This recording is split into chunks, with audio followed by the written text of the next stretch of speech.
melalui penambahan koloni kelurut secara lestari. Okey, jika dilihat pada hadapan ini adalah jumlah satu data yang dikeluarkan oleh unit RNG Persatuan Usahawan Lebah Kelurut Johor. Di mana kalau kita lihat ini adalah jumlah pengeluaran koloni kelurut versus tahunan untuk negeri Johor sahaja. Jika kita lihat pada tahun 2016, pengeluaran koloni adalah sebanyak 1,200.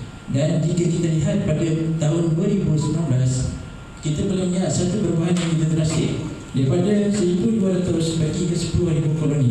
Ini adalah satu fakta yang begitu mempunyai perubahan yang sangat mendadak. Dan pada tahun 2020 kita menganggarkan koloni yang akan dikeluarkan pada hutan mencecah 30,000 buah koloni. Ini 3 kali ganda daripada tahun lepas 2019.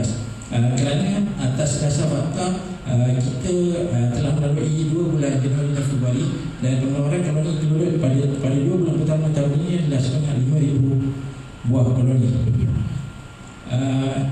Kemudian kita pergi juga kepada jumlah penghapusan koloni kelurut, yang mana mencetuskan mengapa perlunya inovasi untuk kita melakukan penjagaan baka kelurut. Kita lihat pada jumlah penghapusan koloni. Jika kita lihat pada tahun 2016, sebanyak 300 buah koloni yang telah pupus, dan juga jika dibandingkan pada tahun 2019 sebanyak 3,500 buah koloni telah pupus, dan kita menjangkakan pada tahun ini terdapat 6,000 jumlah koloni yang akan pupus di dalam industri kita. Seterusnya, jika kita lihat pada harga bekalan koloni kelurut dalam bentuk ringgit pada tahun ini, pada tahun 2013 harga untuk koloni kelurut hanya RM50 sahaja. Sangat berbeza dengan tahun lepas. Sebanyak 300 buah koloni kelurut, sebanyak sebuah koloni berharga RM300, berbanding dengan tahun 2013 sebuah koloni berharga RM50. Dan kita menganggarkan pada tahun ini sebuah koloni mencecah harga RM330. Perubahan yang drastik mendadak, dan graf ini sudah tentu akan sentiasa naik. Jadi adalah satu keperluan untuk kita melakukan inovasi pada pembiakan baka kelurut yang efektif. Okey, jika kita lihat pada kuantiti jualan madu pada tahun 2016, sebanyak 500 kilo madu telah dijual berdasarkan data daripada Persatuan Kelurut Johor. Bertepatan dengan 100 peternak koloni, di mana anggaran seorang peternak menghasilkan sebanyak 5 kilo selama setahun.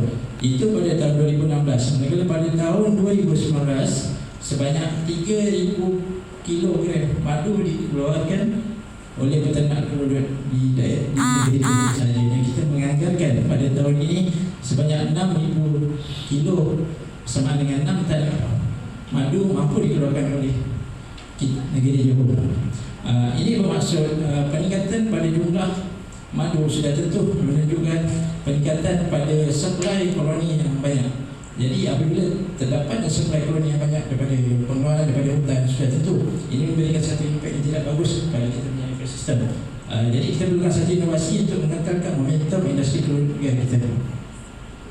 Okey, apa kelemahan sedia ada yang terdapat pada pembagaan kelurut di dalam Malaysia sekarang? Yang pertama, pada satu teknik yang pertama yang bridging jambatan, di mana kaedah bridging adalah kaedah di mana kotak kelurut dilekatkan pada koloni induk. Kaedah ini adalah kaedah yang sangat popular pada peternak kelurut sekarang. Dan kaedah ini juga bermain dengan tempoh masa penghasilan koloni yang sedikit dan lama. Kita tak tahu berapa lama tempoh koloni induk akan berpindah kepada kotak hadapan untuk dipisahkan menjadi koloni yang baru. Jadi semua ini masih bermain dengan tanda tanya dalam tempoh masa. Dan kebanyakan kes kelurut hanya menjadikan kotak di hadapan hanya sebagai laluan sahaja, dan tidak menghasilkan struktur telur yang baru. Okey, pada kaedah yang kedua pula, kaedah yang sedia ada dalam industri kelurut kita, iaitu pembahagian koloni secara splitting. Secara splitting ini bermaksud satu induk dibagikan kepada dua. Yang mana kaedah ini juga adalah satu metod yang berasal daripada Australia, yang mana teknik ini digunakan secara meluas di sana dan diimplementkan pada Malaysia sejak pada tahun 2016. Dan kaedah ini juga masih bermain dengan tempoh masa penghasilan ratu dan yang selektif dan tidak menentu. Jadi setakat hari ini tak ada lagi satu metod yang betul-betul boleh memastikan jika kita buat satu teknik itu confirm teknik itu boleh menghasilkan koloni dengan efektif. Jadi kaedah yang ini juga risiko kegagalan dia masih tinggi sekiranya kedudukan ratu dan sel telur tidak berada tepat pada bahagian 1 dan bahagian 2 atas bawah ni. Okey, yang seterusnya kaedah yang ketiga, pengempanan dating. Okey, kaedah ini juga adalah kaedah yang paling popular di Malaysia, yang mana kaedah ini adalah satu kaedah yang low cost, tetapi kaedah ini bergantung kepada tempoh masa yang sangat lama dan bergantung kepada kemampuan koloni baru untuk membuat sarang, di mana kadar efisiensi untuk kaedah ini sangat rendah dan tipis untuk merangkap koloni yang baru. Yang keempat, kaedah pembakaran koloni sedia ada adalah pemilihan sel telur. Kaedah ini adalah pemilihan sel telur daripada koloni induk dan dimasukkan pada kotak asuhan yang baru. Kaedah ini bermain dengan tempoh masa yang sangat lama dan bergantung kepada kemampuan koloni baru untuk menghasilkan ratu baru dengan hanya menggunakan sel telur ratu semata-mata. Dan peratusan berjaya untuk kaedah ini sangat nipis dan memberikan masa yang panjang, boleh mencecah setahun dan ke atas ataupun tidak berjaya langsung. Jadi kaedah ini juga berisiko tinggi untuk kematian induk yang digunakan. Maknanya kita mempunyai risiko untuk membunuh koloni induk yang kita gunakan. Kita nak menghasilkan koloni baru, tapi koloni yang kita gunakan asal sudah mati. Okey, rumusan daripada kelemahan 4 kaedah pembakaran ini. Yang pertama, tempoh masa penghasilan koloni baru yang melambat dan tidak menentu, bermain dengan masa. Yang kedua, tempoh masa penghasilan ratu subjektif 3 ke 4 bulan dan tidak menentu. Yang ketiga, tempoh masa untuk menstabilkan koloni sangat panjang yang mencecah setahun dan ke atas. Dan ada kalanya sesetengah kes apabila ratu sudah ada, koloni sudah stabil, sangat sukar untuk mendapatkan hasil madu daripada koloni tersebut.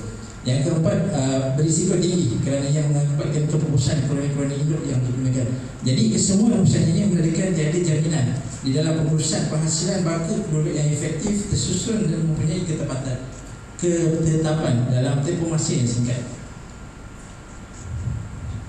Next. Jadi ini adalah inovasi kami, penggunaan kotak asuhan JBIS. JBIS size seperti mana yang ada di hadapan tuan-tuan dan puan. Ini adalah contoh kotak yang mana kita ada 3 struktur daripada kotak tersebut. Yang pertama JBIS Hive A, lapisan pertama. Yang kedua JBIS Hive B, dan yang ketiga adalah topping kelodok yang mudah alih, boleh diangkat. Ketiga-tiga struktur ini mempunyai kelebihan masing-masing. Dan jika lihat pada gambar itu adalah kita punya implementation pada setiap lapisan kotak kita. Okey, alat-alat bantuan tambahan seperti yang tuan-tuan lihat di hadapan adalah pump khas penyedot batu, tiup penyambung dan ukur mesin ketik. Ini adalah alat-alat bantuan tambahan untuk kita melahirkan koloni baru yang sangat efektif. Next. Okey, dari sudut penjimatan kos kotak asuhan JBIS Hive, kita mempunyai kos pembelian set kotak asuhan JBIS yang lengkap 3 lapis dengan harga RM150. Ini adalah kos yang kita telah hasilkan pada tahun lepas. Kita telah menghasilkan sebanyak 100 hive JBIS yang berjumlah RM15,000, dan kos pembelian jika dibandingkan dengan kos pembelian koloni baru adalah harga RM330. Jadi di mana penjimatan yang kita nak lihat pada kita punya inovasi ni? Jadi kos hive yang kita beli tolak dengan kos pembelian koloni baru, kita bahagikan dengan kos pembelian koloni baru. Jadi kita melakukan penjimatan sebanyak RM80 satu koloni. Dan dari sudut percentage 55% penjimatan. Bayangkan jika seorang peternak ingin mengusahakan koloni dalam bentuk skala yang besar, contohnya 100 buah koloni dalam satu masa. Jadi Koloni tersebut berharga hanya 15,000 berbanding dengan 33,000 yang dia perlu keluarkan. Jadi ini adalah satu inovasi yang pada saya kosnya agak rendah tetapi memberikan impak yang sangat tinggi pada peternak keluluk di luar sana. Dan jika dilihat pada kotak asuhan ini ringan dan mudah diangkat berbanding koloni asal kayu hutan yang mencecah puluhan kilogram setiap satu. Dan ini juga adalah satu advantage di mana koloni ini di mana kotak ini boleh diangkat dengan mudah. Jika tuan-tuan lihat di hadapan ini adalah salah satu contoh kotak hive JBs yang telah penuh dengan koloni yang baru dihasilkan selama 3 hari. Okey, inovasi pembangkangan koloni JBs yang kedua, pengurusan metodologi JBs hive, iaitu pembahagian koloni induk. Terdapat kita bagikan kepada dua, iaitu induk penanti, sel telur dan juga induk yang digunakan ratu dan pekerja yang kita panggil sebagai induk bangka, di mana terdapat beberapa ciri khusus koloni induk yang wajib dipatuhi sebelum boleh digunakan sebagai induk biak bangka keluluk. Okey, ini adalah pengurusan metodologi JBs hive, 13 langkah pelaksanaan biak bangka keluluk. Langkah yang pertama, kita perlu sediakan dan pastikan induk bangka, iaitu ratu dan pekerja, cukup bersedia untuk digunakan. Langkah yang kedua, kita memasangkan penyambung pipe PVC pada koloni induk bangka supaya mudah untuk melakukan adopsi. Langkah yang ketiga, kita sambungkan koloni induk bangka dengan JBs hive yang kosong ni, JBs hive AA. Dan langkah keempat, kita mengambil beberapa lapisan sel telur daripada koloni induk penanti yang kedua. Maknanya kita gunakan 2 koloni induk untuk menghasilkan 1 koloni induk yang baru. Dan kita ambilkan telur daripada induk yang kedua tadi, kita masukkan ke dalam hive A tadi. Itu adalah langkah yang kelima. Seterusnya adalah langkah yang ke-6. Langkah yang ke-6 pada hari yang kedua, lihat, hanya 1 hari. Langkah 1 sampai 5 hanya memakan masa 1 hari. Pada hari yang kedua, kita letakkan JBs hive B, lapisan yang kedua, di atas lapisan yang kedua, di atas lapisan yang pertama. Dan selepas itu kita letakkan topping yang penuh dengan makanan di atas hive. Sambungan antara koloni induk bangka dan hive perlu ditukarkan. Ini adalah salah satu rahsia teknik biak bangka keluluk, di mana kebanyakan peternak kita di luar sana tak tahu.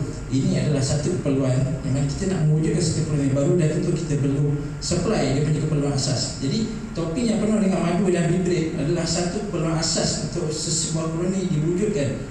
Jadi ini sudah pasti merupakan satu waranti untuk kita memastikan koloni yang kita hasilkan tu terus hidup dan mudah untuk kita melakukan toyan dalam masa seawal 3 bulan. Okey, langkah seterusnya, kita tangkap ratu daripada koloni induk bangka menggunakan pam penyedut ratu yang khas. Jika tuan-tuan lihat di hadapan ini, kita ada satu penyedut pam ratu yang mana dicipta khas oleh kami serta peluru khas untuk penyedut ratu saja. Semua ke depan. Yang ke-9, kita pisahkan keseluruhan hive JBs daripada koloni induk bangka, kemudian kita masukkan ratu ke dalam hive JBs. Dan yang ke-10, kita sedut keluluk berjantan daripada induk dan masukkan ke dalam hive JBs yang kita sambungkan pada koloni induk tadi.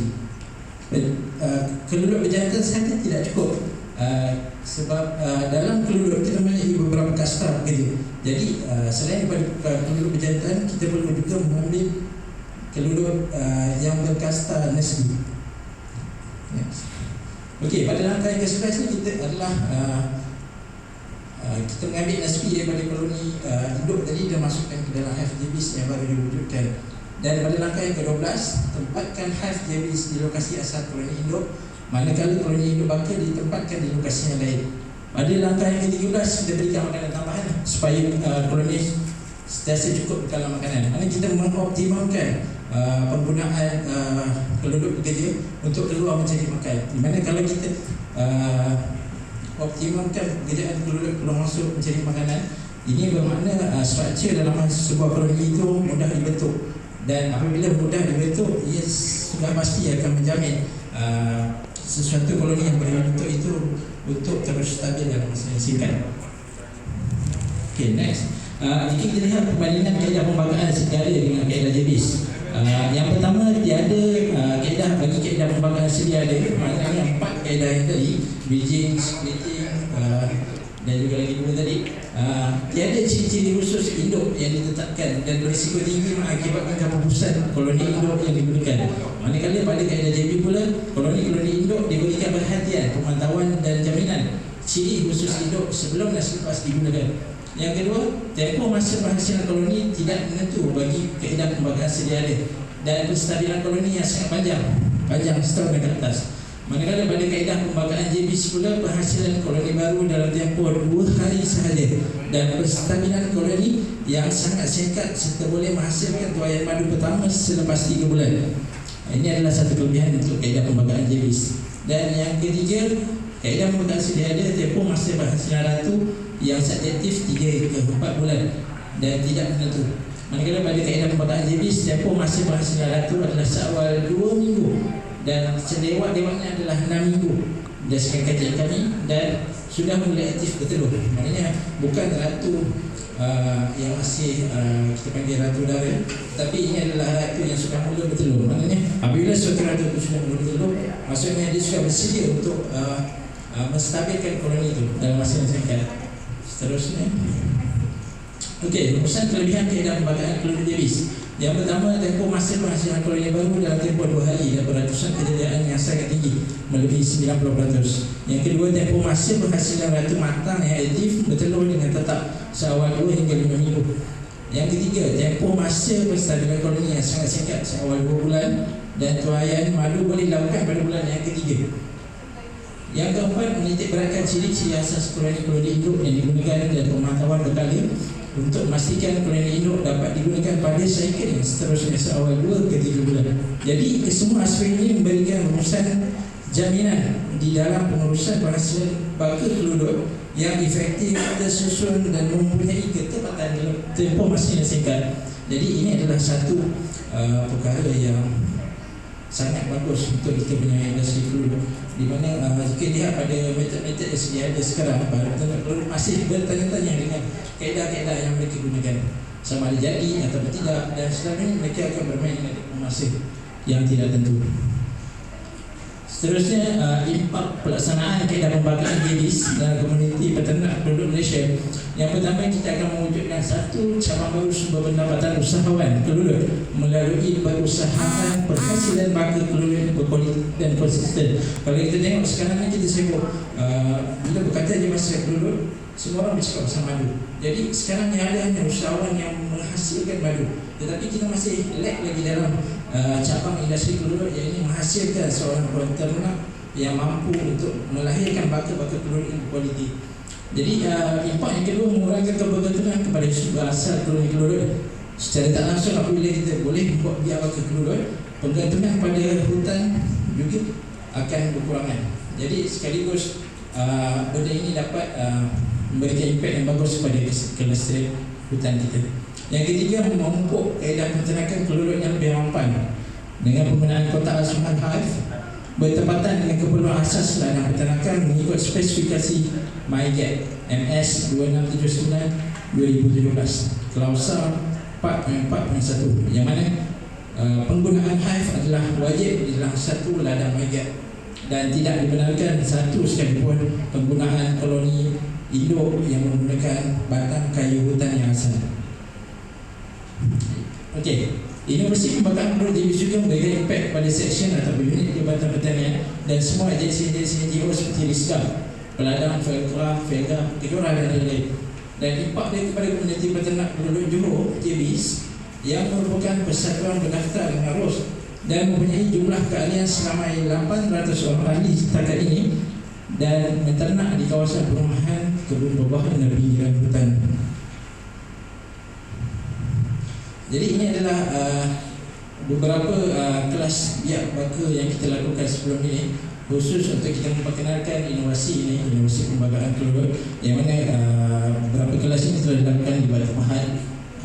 Ini gambar ini adalah kelas yang kita lakukan pada hari Sabtu yang lepas, 22 hari bulan. Okey, itu sahaja daripada saya berkaitan dengan inovasi pembakaran keluduk JB.